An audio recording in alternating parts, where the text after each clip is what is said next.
It's time, I think, to scrap the BBC licence fee. Technology and television has changed, and the licence fee is now an outdated and ridiculous way to pay for a television station. Back in the day, of course, when I was a lad, there were only 3 TV stations to choose from. 2 of them were BBC stations. Now there's 300. People are used to paying a subscription for the television they want, whether that's Netflix, Amazon Prime, Sky Sports. You choose what you want to pay for. And if you don't pay the fee, the only penalty you face is those channels are switched off. Of course, the BBC licence fee really should be called the BBC poll tax. It is essentially a tax, and it's the same amount for every household, irrespective of their income or their wealth. So I think if you were against the poll tax when Margaret Thatcher tried to bring that in for local government services, then on grounds of fairness, you should be against the BBC licence fee too. So this is the statue of George Orwell just outside of the BBC here in London. When George Orwell resigned from the BBC in 1943, he told his superiors it was because he could no longer bear wasting his time and the public's money on producing no real results. If what Orwell said in 1943 was true, it's doubly true today in 2020.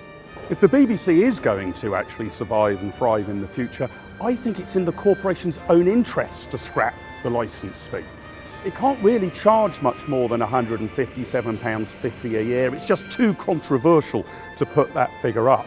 And if we want to see the BBC take on the new giants in television, like Amazon and like Netflix, then actually bringing in a subscription-based model rather than a compulsory licence fee would actually set the BBC free to properly compete on the global economic stage. Finally, there's an extraordinary human cost of the licence fee, and it being a criminal offence not to pay it if you deign to own a television set. About 180,000 criminal cases every year are for non-payment of the licence fee. About 30% of all criminal cases brought against women are for non-payment of the licence fee. It's pretty much 1 in 10, slightly above actually, of all criminal cases in the United Kingdom, and somewhere in the region of 100 people every year end up in jail for not paying the fine. That is a colossal waste of resources that should be really focused on proper crime fighting, and in my view, far too high a price to pay to have Strictly Come Dancing on free-to-air television. Whether you want to buy the BBC as a service in your living room should be up to you.